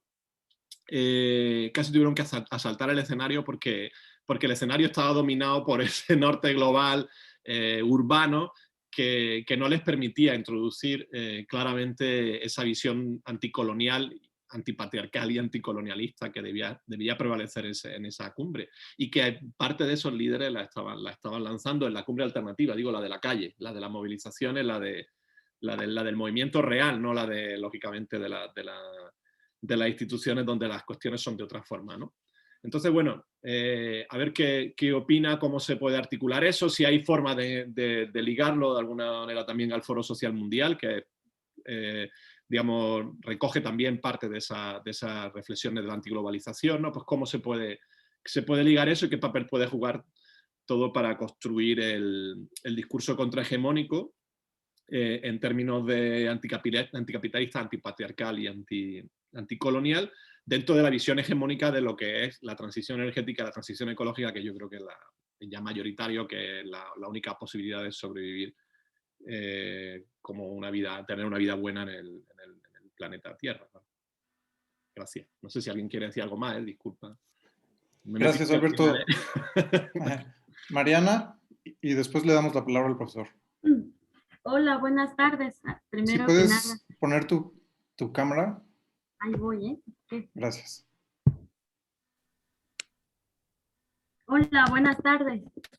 Antes que Mariana. nada, me da mucho gusto saludar a gente que no tiene tiempo que no había visto, y eso siempre da alegría porque da motivación de que nos seguimos encontrando. Y hola, Helios, Plataforma Ciudadana, Kiro, Josefa, Alberto, qué gusto siempre encontrarlos de alguna manera. No sabía que nos íbamos a ver hoy, pero me da mucha tranquilidad. Pero al mismo tiempo me preocupa mucho lo que nos acaba de contar usted, tío, le voy a decir. Pues porque lo que acaba de comentar Alberto, lo que acaban de comentar los compañeros, pues hace 2 años todavía no, yo creo que veíamos con cierta cercanía el proyecto interoceánico, pero en especial en pues ya está en la rehabilitación. Por nuestros pueblos se está pasando la rehabilitación de las vías férreas, y actualmente hay conflictos dentro de la comunidad. Lo que no hay en la zona del Istmo, más bien lo que hay son pocas propuestas que se impulsen desde el pensamiento, la actividad y la economía de algunos pueblos. Y con lo que usted me dice, pues la verdad es que hasta me dio un poco de tristeza. Por eso pregunté, Eufórica, si usted cree que de verdad lo van a lograr, porque desde aquí, pues, estamos haciendo lo que podamos. El proyecto de la UACO, del SEA Común, pues no solo es un sueño de ir materializando, ir poniendo las ideas en un espacio universitario o académico, ¿no? Es para, bueno, al menos representa para nosotros pues un escudo como usted, ¿no? Para mí, en mis palabras, sería como pues un escudo, un pretexto, una forma pues la menos frontal quizás, o para guardar la vida, pues de enfrentarnos a estos proyectos, ¿no? Intentando pues proponer algo, porque luego nos preguntan, bueno, ¿y los pueblos originarios qué están diciendo? Y hace poco también leía un resumen de las políticas en varios países, Ecuador, Chile, Bolivia, con respecto a los derechos. Y a mí me saltaba cómo es que han sido construidos o llevados estas propuestas a como usted dijo en algún momento, como a políticas de transición, porque me parece que siguen sin respetar no se entiende. Como usted dijo hace ratito, es un problema también pues de entendimiento, ¿no? Primero, ¿no? De profundidad de lo que vemos, de lo que sentimos y lo que entendemos y queremos transmitir. Y entonces es difícil hacer esa traducción para hacer políticas o para nosotros llevar propuestas. Y lo último que en el atorón, ¿por qué me preocupo? Porque, por ejemplo, nosotros ahorita nos encontramos justamente en el intento de diseñar nuestros planes, programas de estudio. Estamos en un momento en que queremos pues proponer nuestro propio lenguaje, pero resulta difícil porque estamos utilizando algunas de las herramientas que están en la academia. Y a mí me da la impresión, ya que estuvimos trabajando todas estas semanas con el plan de estudio, que nos estamos convirtiendo en lo que juramos destruirnos dentro de la academia, porque me asusta ver los títulos, los formatos, y luego ver que también esos formatos los utilizan, sigue siendo el lenguaje del Estado para legitimar las consultas indígenas aquí en la región, pues me preocupa más. Y hay otra sensación que es que mucha gente apoya al presidente López Obrador y eso hace también muy confuso la participación de la gente aquí, como para hacer resistencia. Pero siempre digo, de mi boca no va a salir que aquí van a haber proyectos de interoceánico. Pero cuando escucho que alguien pues piensa que sí es posible, me da depresión, me pone triste. Falta alegría también a los procesos, don Buenaventura, pues para por lo menos no morirse tristes, ¿no? Para morirse tranquilos, alegres. Eso es todo. Verlos. Muchas gracias, Mariana. Pues le damos la palabra al profesor Boaventura para que nos dé una respuesta. Muy bien. Empiezo por ti, Mariana. Qué lucidez, mujer. Me alegró mucho lo que hiciste. Es muy lúcida, es increíble, ¿sabes? Porque esto pasa siempre en mi cabeza. Y que nosotros pensamos siempre en lo nuevo con las palabras del viejo. O sea, nuestro lenguaje es viejo por naturaleza. O sea, nosotros estamos utilizando los conceptos, buscamos criticarlos, pero realmente la lengua nos traiciona muchas veces y también los temas, porque realmente ya estamos, digamos, creando cajas, ¿no? La caja energética, la caja colonial, la caja capitalista, la caja patriarcal. Mira, yo que estoy proponiendo esto totalmente consciente de lo que me estás diciendo. Hay una perversidad por veces en nuestro conocimiento que queremos conocernos, pero mejorar nuestro conocimiento, pero ¿cómo? Haciendo un doctorado, una maestría, y entonces vamos a acabar corrompidos. ¿Sabes? Yo pienso que ese peligro existe, pero no es necesariamente así. Yo viajo un poco por el continente, pero también en otros países. Yo veo que hoy la universidad es un campo de disputa. Ya veo que las universidades están cambiando un poco. Tal vez la universidad más eurocéntrica que yo conocí hace unos años era la UNAM, en la Ciudad de México, ¿no? Muy eurocéntrica, muy epistemología del norte. Yo pienso que cambió. Yo tengo ahí profesores, algunos que de hecho hicieron un doctorado conmigo y que están ahí trabajando y luchando. Las cosas están cambiando. O sea, hay que cambiar también. Yo digo siempre que hay que crear la contrauniversidad dentro de la universidad. Deberemos hacer dos cosas. Deberemos tener organizaciones de educación popular fuera, por ejemplo, la Unitierra, pero al mismo tiempo no dejar de luchar dentro de la universidad. Lo que ustedes están aquí haciendo, para mí, es un poco de la lucha académica para no corromper, digamos, para no corromper nuestras ideas. Es que están aquí académicos, están aquí activistas, están aquí movimientos sociales, y estamos intentando de encontrar un camino, ¿no? Pero no tengas dudas, es muy difícil, es muy difícil. Y sobre todo porque como, ¿quién decía que, yo no sé si que, una vez lo atribuyó a los zapatistas, pues dijeron que no era, que no baila, que no sabe bailar, no hace la revolución, ¿sabes?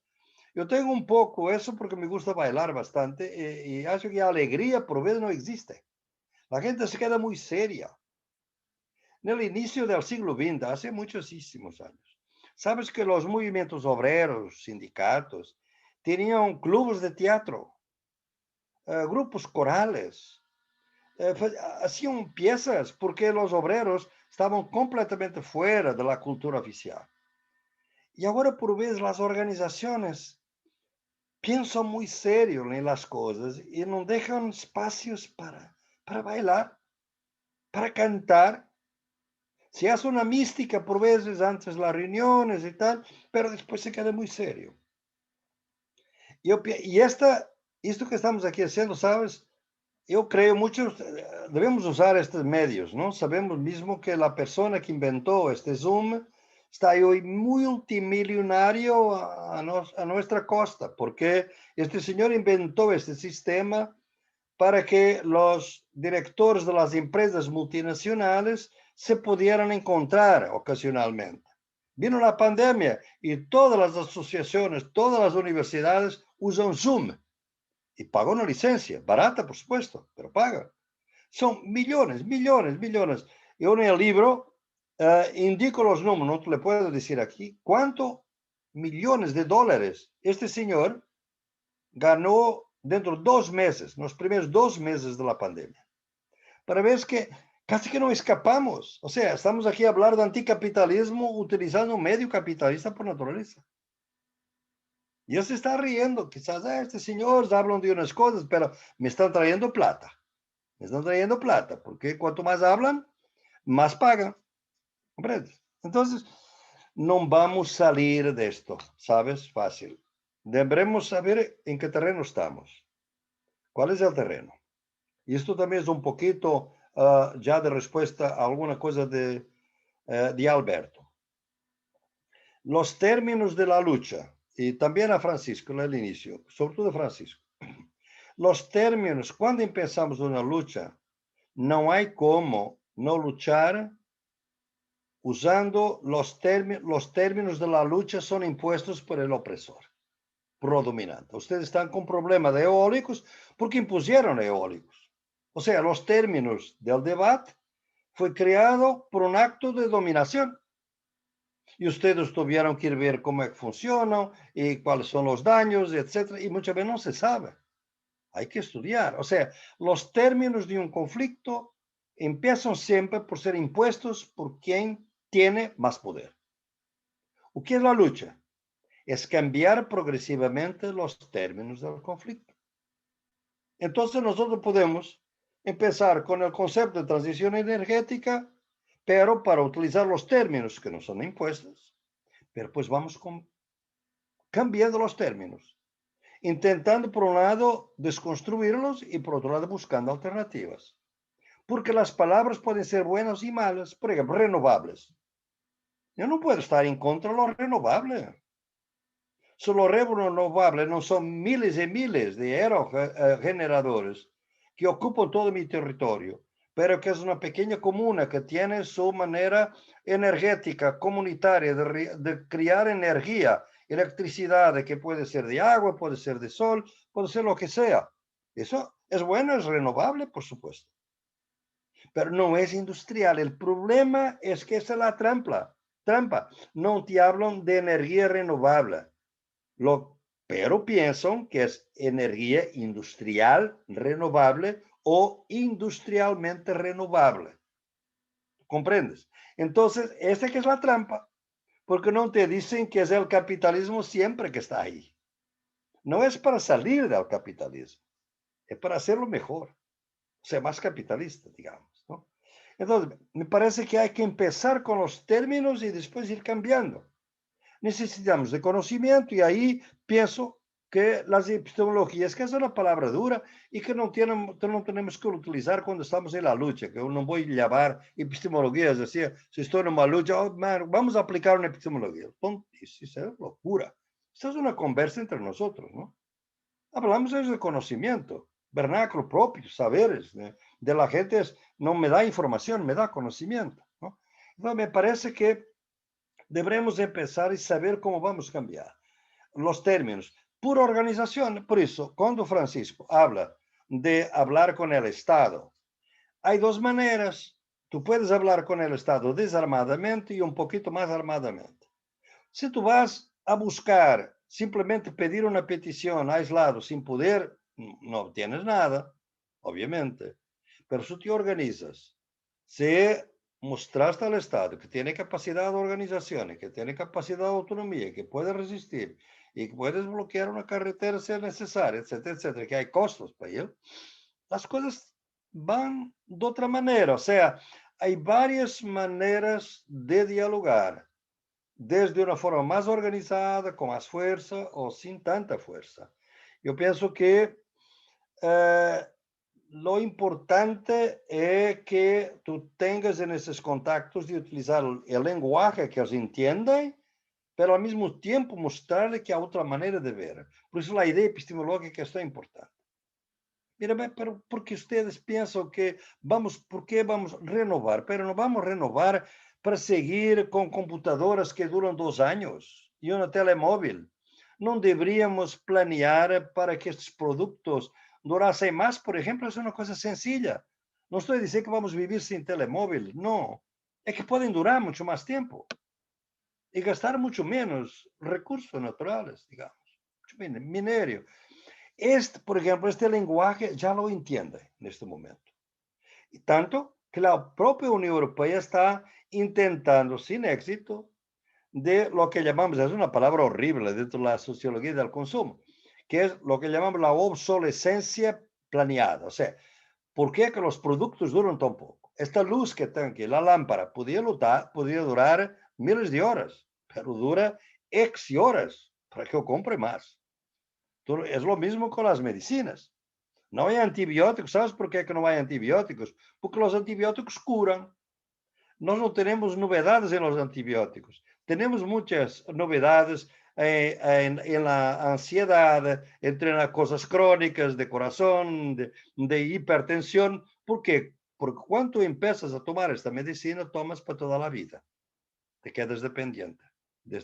E então, o antibiótico te cura em 8 dias. Estes remédios los tomas para a vida.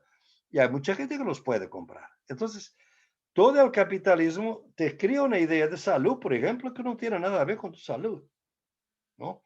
Ahora, podremos, y ahí ustedes saben de mis diálogos con mi querido amigo Gustavo Esteva, y que tuvimos varios, hay un diálogo maravilloso de 2 horas en video, en Oaxaca, en San Pedro de Alta, en su casa, de hecho, ¿no? Tatla.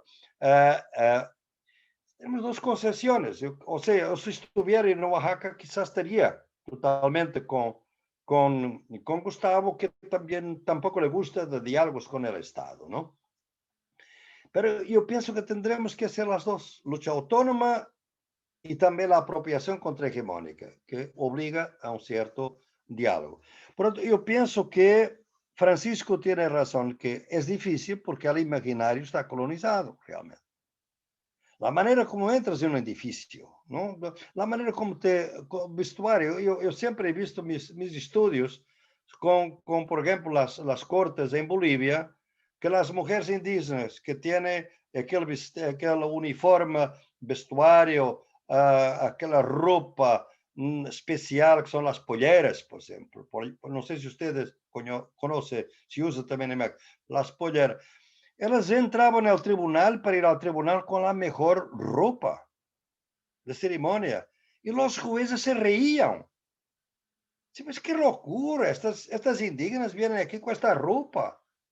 A insensibilidade intercultural. Pero as polleras seguiram e agora são oficiais. Digamos, quando David Choquehuanca é vicepresidente de Bolívia. Ou seja, as coisas caminaram um pouco nesse sentido, não? Entonces, yo pienso que hay que luchar en las brechas, pero tener siempre aquí una visión amplia de lo que queremos. Y ahí vengo a la primera pregunta de Iván, porque realmente hablé mucho del escenario peor, y ahí yo tendría que responder a la pregunta de la plataforma, cómo nos preparamos para represión.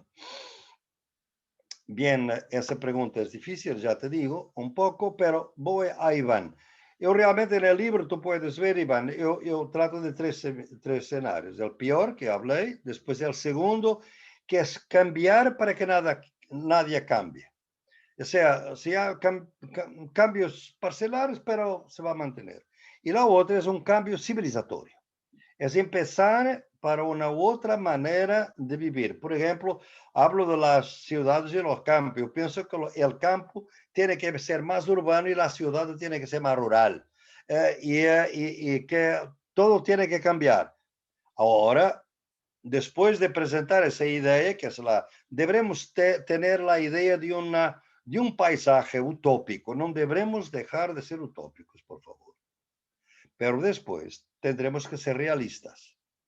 Y por eso mi próximo trabajo es sobre utopías reales o realísticas con mi querido amigo Eric Olin Wright. O sea, tendremos que pasar por políticas realistas que sin perder de vista la grande idea, tendremos que caminar paso a paso en una transición, ¿no? Y esa transición tiene que ser luchada en términos de lenguaje, porque tenemos que usar la lenguaje que nos hablan, pero esa para mí es muy, te digo, Iván, como es sencillo para mí, porque toda la sencillez es compleja, ¿no? Para llegar a lo sencillo es muy difícil. La alternativa es esta. El modelo civilizatorio que tenemos parte de una idea central. La naturaleza nos pertenece.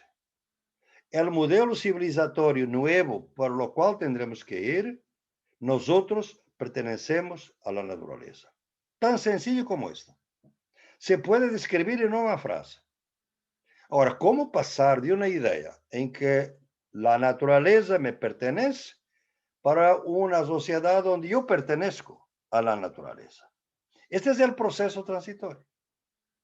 La crisis climática nos ayuda porque nos vemos que lo que está la madre tierra está de nuestro lado. ¿Por qué?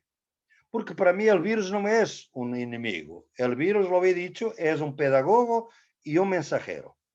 Porque nos está diciendo, es la madre tierra que nos está diciendo esto que es muy fácil de entender a todos los miembros de este curso. La vida humana, Iván, la vida humana es 0.01% de la vida del planeta. Pero intentamos destruir la vida del planeta. Esta arrogancia, la madre tierra no la va a tolerar. Entonces nos está mandando el virus diciendo, mira, si ustedes siguen así, las pandemias van a seguir cada vez más. Yo digo mismo en esto que vamos a entrar en un periodo de pandemia intermitente. Porque no te vas. ¿Ves cómo ya están hablando? El mundo no ha tenido la vacuna, pero ya está hablando la tercera dosis de la vacuna. Porque las dos no llegan. Y tiene que ser sazonal. Claro, la vacuna podría ser diseñada para siempre, como la tuberculosis, por ejemplo. Pero no, ellos quieren engañar todo. La tuberculosis fue creada por laboratorios de Estado. Las vacunas son empresas capitalistas. Entonces, tú tienes que vacunar todos los años para que las ganancias sigan viniendo todos los años, ¿no? O sea, este es de dónde estamos, ¿no? Por eso yo pienso que nosotros tendremos que ver que ese es el modelo. Ahora, lo importante es la política civilizatoria. La área energética está dentro de las políticas de transición. Tendremos que mirar ahora una disputa sobre la transición. Y claro, tiene que ser siempre, por ejemplo, esta idea, si nosotros mezclamos anticolonialismo, anticapitalismo, antipatriarcal, tenemos que ver, este es, por ejemplo, solamente la densidad de los aerogeneradores en el istmo destruye la posibilidad de cualquier renovable posible para las comunidades. Una energía renovable tiene que ser renovable donde está. Digamos así, no puede destruir lo que está. ¿Comprendes? Es lo que decimos por los movimientos. El movimiento, un partido, no puede estar a hacer la democracia si no es internamente democrático. Una energía no puede ser renovable si no está en un espacio que destruye el espacio. ¿Comprende? Esta es la disputa. No vamos a decir que no queremos renovable, nunca, no. Vamos a disputar el término.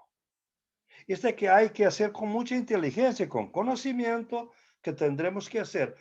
Por eso vamos con saber también lo que llamo una flexibilidad de transescalar. Tú tienes que estar en tu escala local, en el istmo muy centrado y al mismo tiempo ver el problema a la escala nacional y a la escala global. No, porque las empresas son el global dentro del local. ¿Qué es una empresa de eólicos en el istmo? Es la globalización dentro del local, no es otra cosa.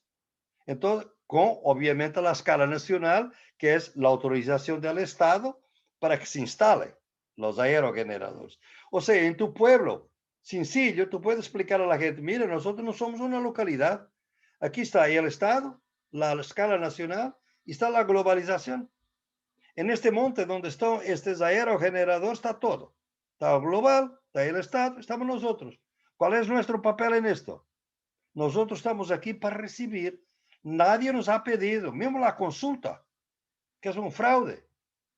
Si quisermos, una trampa, otra, ¿no? Entonces, ¿cómo podemos tener un equilibrio de escalas si nosotros que estamos aquí, nadie nos preguntó para nada? Entonces, nosotros no somos gente. Si no somos gente, esto es la continuidad pura del colonialismo. O que era el colonialismo? Tierra vacía, terra no líos, como decían los latinos, ¿no? Terra vacía. Están haciendo de nosotros terra vacía, no es posible eso hoy. Lucha con los términos, ¿no? No es fácil, Iván, no es fácil, por amor de Dios, no estoy diciendo para nada, pero hay que seguir por ahí con alguna inteligencia y caminar. Por eso, yo pienso que a la cuarta pregunta, ya no sé de quién era, la tercera de Francisco, la cuarta sobre la trampa, que hablé mucho de que las trampas nos pueden, ¿cómo escapar a la trampa? Es esto que acabo de decir. No disputar la idea, porque tú no puedes decir, no quiero discutir renovar porque eso es todo negativo. No puedes. Tienes que entrar en el debate y cambiar los términos. Y avanzas, se cambian los términos. Se puede cambiar, ¿no? Se puede cambiar. Para Alberto, realmente, Alberto, el problema que tú pones es el gran problema de la articulación. Cuando de las luchas, para mí, y cuando dices ahora del campo, la ciudad, claro, por supuesto. Pero mira, por ejemplo, la pandemia. Para dar una idea que tú puedes explicar a tus alumnos, por supuesto. Para nosotros fuimos todos criados en la idea de que la ciencia es el progreso y el campo es el retraso, ¿no? El avance, el pasado, ¿no? Vino la pandemia. ¿Cuántas personas fueron a los pueblos para protegerse? Los que podían, los que tenían una casa en un pueblo, en una ciudad pequeña, se fueron. Y no solamente ahora, en el siglo XIV, cuando fue la peste, etc., Decameron, Boccaccio, para escribir el Decameron, salió de Florencia, ¿no? Porque si se quedara en la ciudad, moría de la peste. Sus papás murieron. Y él se fue a un pueblo. Yo estoy en mi pueblo acá, en este momento. Entonces vamos a decir que el pueblo es retraso, si es lo que me defienden durante una pandemia. El pueblo, estar en el campo es una cosa buena. Pero ahora vamos a intentar disputar esto. Y como digo, el campo tiene que tener las infraestructuras internéticas. Por ejemplo, si tú quieres para la escuela, ¿cómo puedes tener equilibrio si el campo no tiene la cobertura internética que tiene la ciudad, ¿no? Pero la ciudad tiene que tener más campo, más agricultura dentro de las ciudades. Las hortas urbanas que estamos luchando hoy, la ciudad tiene que tener más campo dentro de la ciudad. Y tiene que tener una dimensión. Porque las grandes ciudades son invivibles. O sea, México, por amor de Dios, es invivible. Transportes públicos no son públicos. Son comunes, claro, son privados. Son masivos, son zonas de riesgo. Los transportes públicos y los supermercados, los grandes shopping malls, las grandes superficies, son las zonas de riesgo del futuro. Tendremos que empezar con otro urbanismo. Y ahí sí, yo quisiera que ustedes, al discutir la transición energética, empiecen a discutir estas cosas, que no tienen nada a ver con la energía.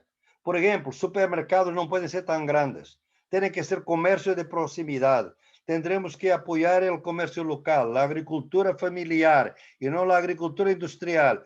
Todo esto es parte de la transición energética. O sea, traer términos porque los que quieren es que ustedes discutan solamente eólicos y fotovoltaicos. Es lo que quieren. Y que ustedes no discutan el resto. El resto es para ellos, ¿no? No. Ustedes tienen que disputar por eso. Y es ahí que vamos a buscar las alianzas, ¿no? Porque si yo voy a buscar estas alianzas, si yo voy a formular en estos términos, yo voy a buscar, por ejemplo, los ecologistas. Yo voy a buscar gente de los derechos humanos, derecho a la ciudad.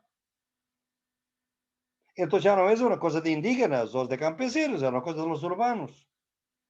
Tú tienes que reformular tu lucha de manera que sea inteligible para que otros grupos piensen que estamos en la misma lucha. Es esto. Y eso se hace, no es fácil, Alberto, te digo, y que no hay recetas, además, ¿no? Esta gente que está aquí con nosotros, las plataformas, sabe muy bien cuáles son los avances y cómo se crían a veces sectarismos. Por ejemplo, nosotros estamos ahora, tú no has visto, por ejemplo, en Ecuador, cómo después de crearmos toda esta amplitud de más sujetos históricos, feministas, indígenas, ecologistas, de repente hay una división brutal en Ecuador. Las izquierdas están mayoritarias, se dividen y la derecha más neoliberal gana las elecciones. A mí es un desastre lo que está pasando, ¿no? Pero mis amigos, algunos ecologistas muy simpáticos, pero no son anticapitalistas por mi juicio. O sea, tú tienes que ser anticolonialista, antipatriarcal y anticapitalista. No puedes, las tres tienen que estar, porque si no, te voy a decir, sí, pero también este megaproyecto es mejor entonces un banquero, que es este Lazo que está ahora en el gobierno. Pero, por amor de Dios, si yo prefiero un banquero para estar en el gobierno, no me digan que soy anticapitalista, ¿no? Que es la parte peor del capitalismo, ¿no? Entonces, esta cosa, faltó lucidez en Ecuador, tengo que decir esto. Y en Perú, mira lo que pasa en Perú. Perú aprendió. Y en Perú ya tú tienes Pedro y Verónica unidos en la segunda vuelta. ¿Comprendes? Yo los conozco bien. A Verónica es una persona que tiene todo el perfil que nosotros, las luchas ecológicas, etcétera, con los indígenas. Pero ha visto que es mejor articularnos con gente que es de izquierda, pero quiere megaproyectos, que la diferencia es esta, por vez. No sé, es desarrollo y tal. Ahí tú tienes que ver si entras para limitar la posibilidad del megaproyecto. Porque esos son nuestros potenciales aliados. Porque con ellos podemos crear la mala conciencia más fácilmente. ¿Comprendes? No es fácil. Y puede fracasar, te digo, ¿no? Nada, aquí no hay recetas para nada, ¿no? Pero el aislamiento, el gueto es lo peor. Yo estoy a mirar muchos guetos, lo que llamamos guetos identitarios, que es lo que quiere el capital, pues claro que nos dividamos, pues, por supuesto. Van a seguir, así fue siempre, ¿no? Entonces me parece que lo que yo pienso, como decía Mariana, el pensamiento comunitario es que tiene que estar, o sea, no hay que pensar que para discutir con los maestros, o discutir con la universidad, o discutir con el Estado, yo tengo que abandonar todos mis términos. No. Tú es mejor, Mariana, en la medida en que tú sabes el lenguaje de la clase dominante, pero no pierdes la tuya. Lo importante es tener las dos. ¿Sabes con quién aprendí esto?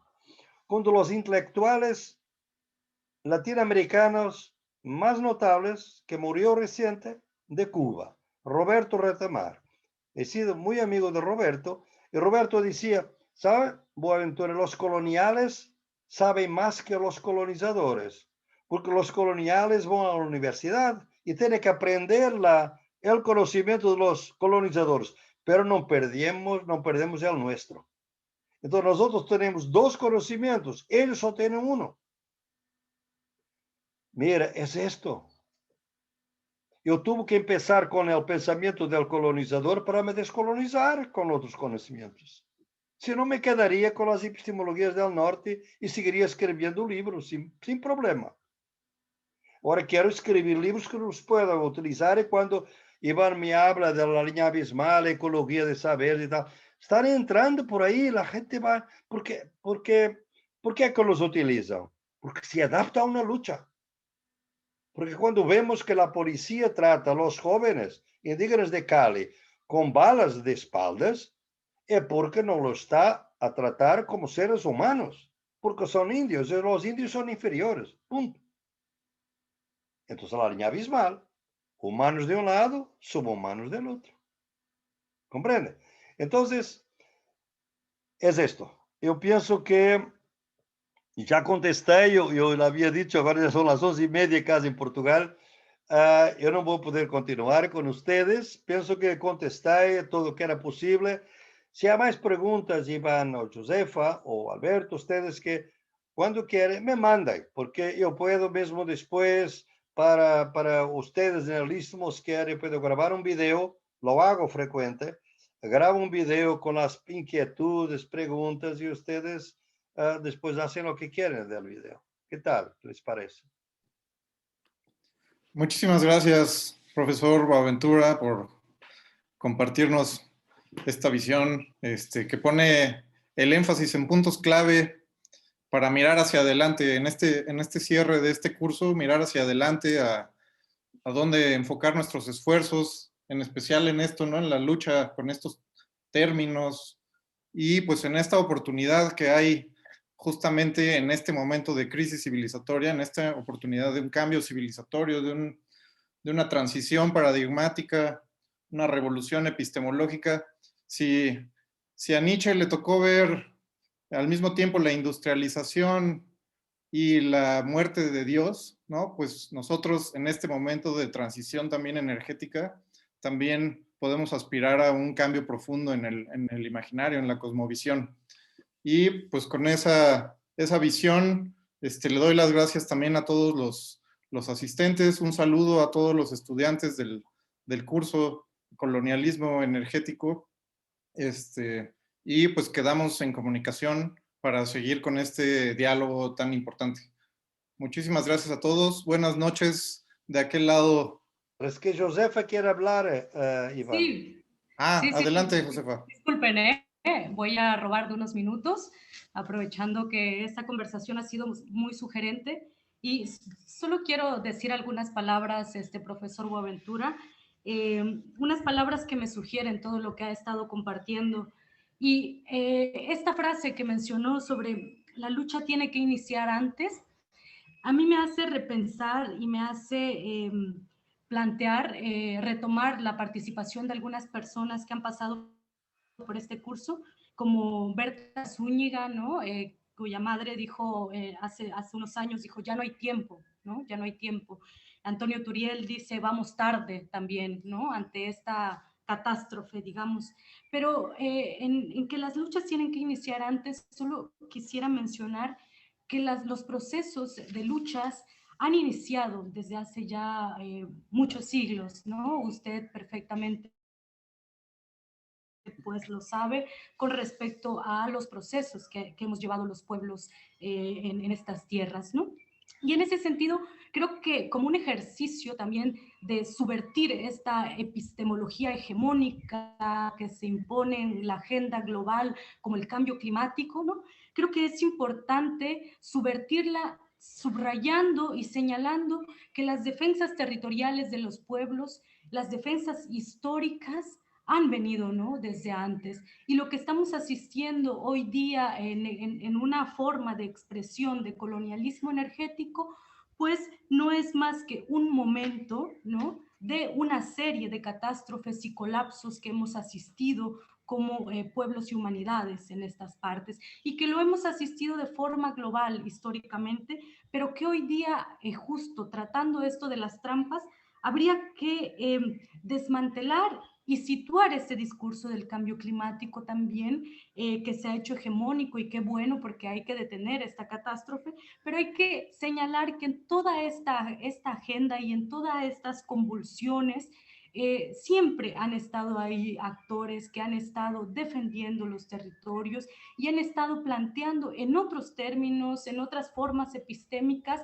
y que no habían sido tomados en cuenta en una agenda global o en una agenda del ecologismo europeo, eurocéntrico, occidental, porque esto tampoco es un reclamo, sino más bien es para decir que esta crisis ambiental y estos colapsos que estamos asistiendo, pues lo atravesamos de forma diferenciada, y lo atravesamos de forma diferenciada porque los procesos históricos de cada latitud del mundo han sido distintos, pero que sí es cierto que todos estamos dentro de este planeta, y que este planeta hoy día se está tejiendo en relaciones de dominación patriarcal, colonial y capitalista, ¿no? Y en ese sentido creo que uno de los retos más grandes que nos queda es justamente justamente ver cuáles serían esos vínculos que podríamos tener desde esta parte del mundo desde estos procesos con otras partes internacionales, con otras partes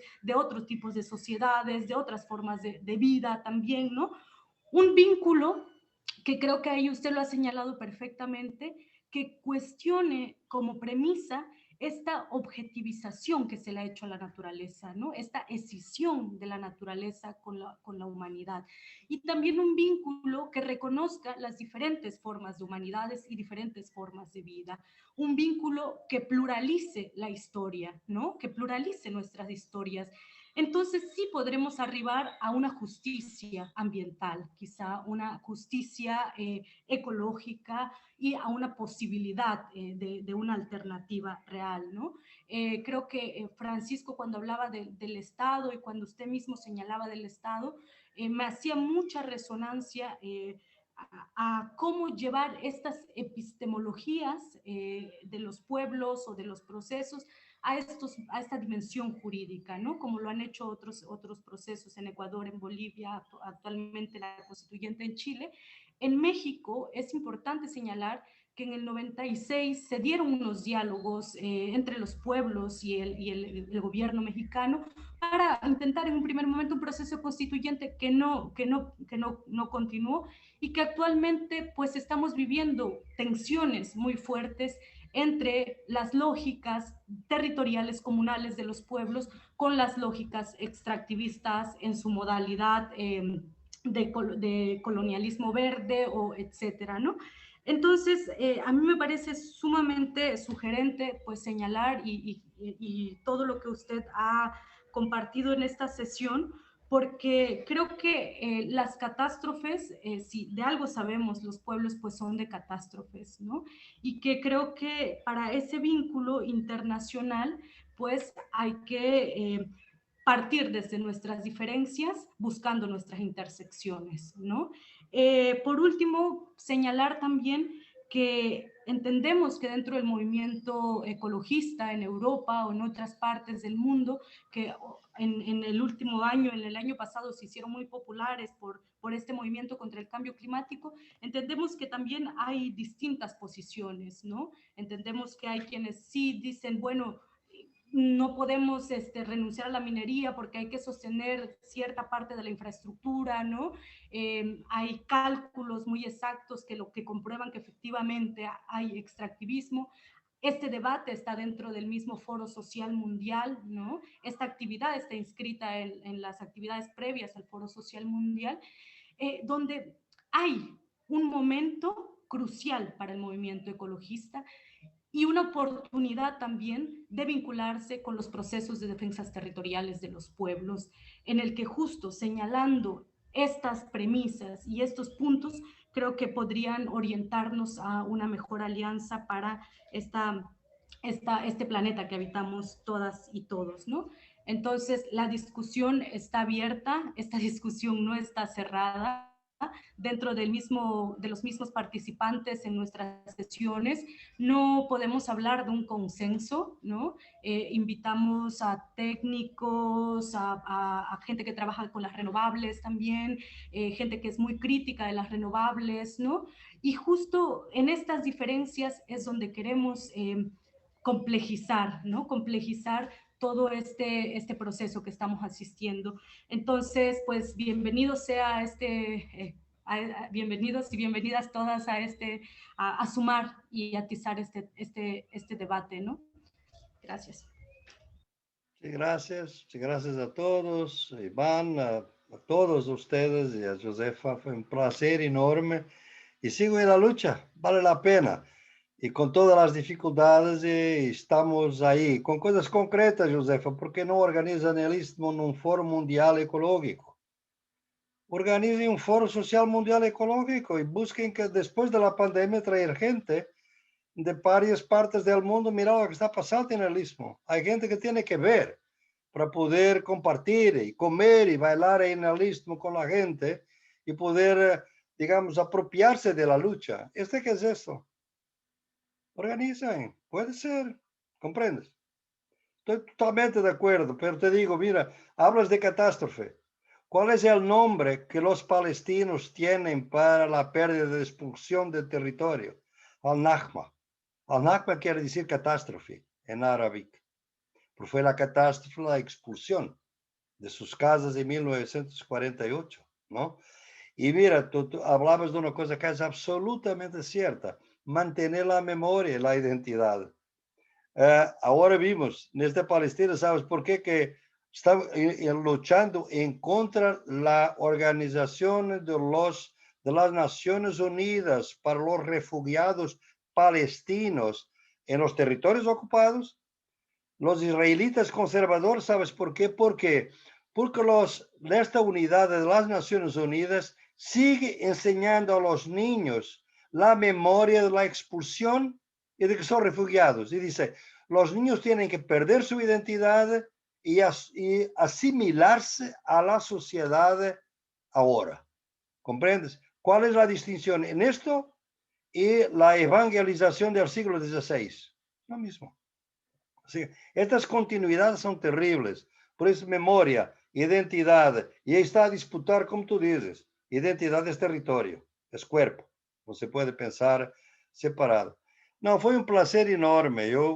Claro que estoy en el cierre, gustaba de estar en el inicio, Josefa también me había invitado y podía venir al cierre, pero fue muy bueno y si hay más cursos, yo puedo siempre que posible, pero me manden las preguntas porque estoy seguro que por la calidad vuestra que debe haber mucha inquietud y que hay mucho que trabajar. Un abrazo a todos y a todas y buenas noches de acá, buenas noches. Chao, hasta la próxima. Bueno, pues muchísimas gracias a todos por su asistencia. Por mi parte sería todo. Nos seguimos en contacto. Qué buena onda verlos. Adiós.